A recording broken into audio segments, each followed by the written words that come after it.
They called him the Leper King, a boy crowned in gold while his flesh quietly died beneath it. In a kingdom surrounded by enemies and betrayal, he ruled not with strength of body, but with a will that refused to rot. Imagine wearing a crown you can barely feel, holding a sword you cannot grip, and still standing between your people and annihilation. This is the story of a king who was dying from the moment he began to rule. And yet, for a time, held back the fall of Jerusalem itself.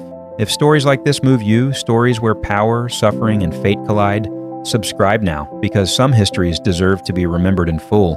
In the heat of the Levant, under a sun that showed no mercy, a child was born into destiny. Baldwin IV of Jerusalem entered the world in 1161, heir to a fragile kingdom carved out by Crusaders. From the beginning, nothing about his life would be ordinary. The heir of Jerusalem carried both sanctity and blood, and the boy would inherit both. His early years appeared unremarkable, even joyful.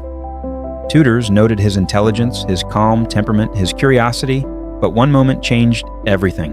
While playing with other children, Baldwin did not react to pain. A pin pricked his arm, and he did not flinch. It was not bravery, it was something far worse. The diagnosis came quietly but struck like thunder. Leprosy, a disease feared not only for its physical decay but for its social exile. In medieval belief, it was more than illness. It was divine judgment, a curse whispered about in hushed tones. Yet this cursed child was destined to be king. His tutor, William of Tyre, would later write of the boy's condition with a mixture of sorrow and admiration. He saw not just the disease, but the mind fighting against it. Baldwin understood what awaited him. He simply chose not to yield.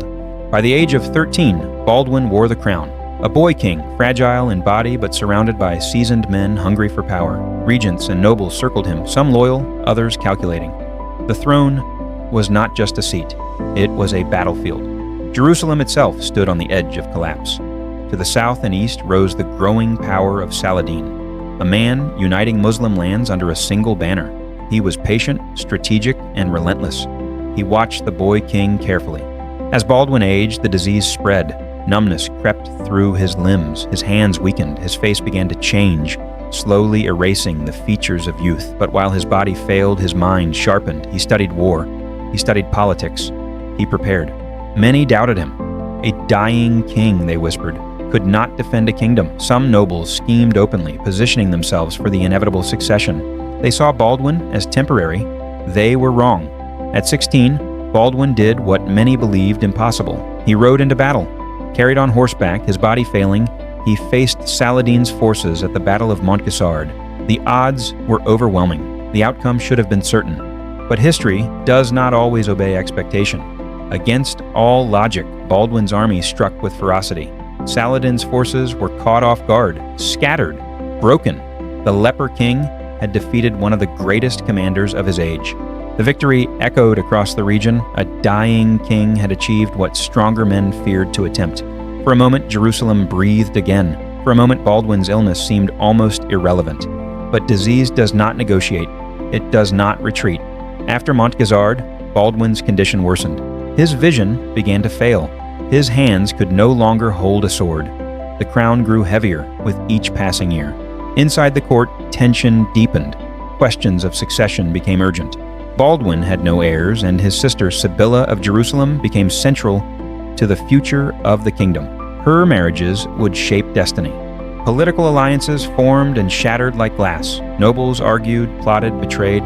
Baldwin, increasingly confined, still commanded authority, but every decision felt like a race against time. His body continued its slow collapse. Fingers were lost, strength drained. Pain, strangely, was absent, replaced by a terrifying numbness. The king could not feel the world he fought to protect. Yet his mind remained clear. He understood strategy better than ever. He anticipated Saladin's movements, countered threats, and held fragile alliances together. His leadership became less physical, more cerebral. Saladin, meanwhile, grew stronger. He consolidated power across Egypt and Syria, building an empire with discipline and vision. He respected Baldwin, but he also knew time favored him. Baldwin knew it too. Every sunrise was both a gift and a warning. He would not live long. The question was not if Jerusalem would fall, but when. Desperate to secure the future, Baldwin crowned his young nephew, Baldwin V of Jerusalem, as co-king. It was a fragile solution, a temporary bridge over a collapsing future. The court reacted with unease.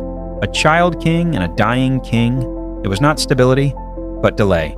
Still, Baldwin pressed forward. Delay was all he had. By now, he could barely see. Blindness took the last of his independence. He was carried, guided, assisted in all things, yet decisions still flowed from him with clarity and resolve. There is something haunting about power trapped in a failing body. Baldwin ruled a kingdom he could no longer physically experience. He commanded armies he could not lead in person. Still, he ruled. Rumors spread among enemies and allies alike. Some said he was already dead, kept alive only in name.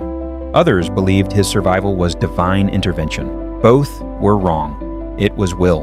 In his final years, Baldwin withdrew more from public life. The disease had taken nearly everything. What remained was a mind burdened with the weight of an inevitable future.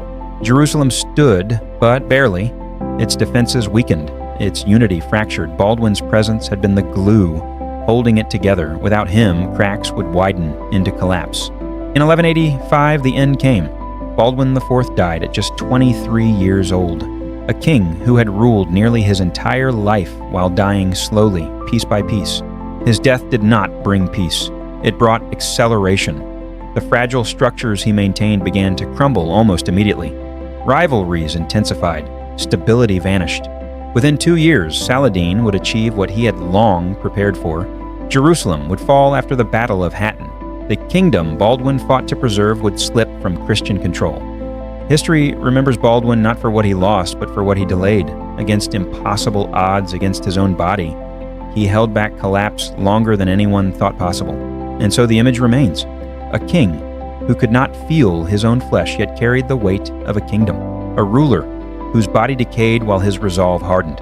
In a world defined by strength, Baldwin IV proved something quieter and perhaps more powerful.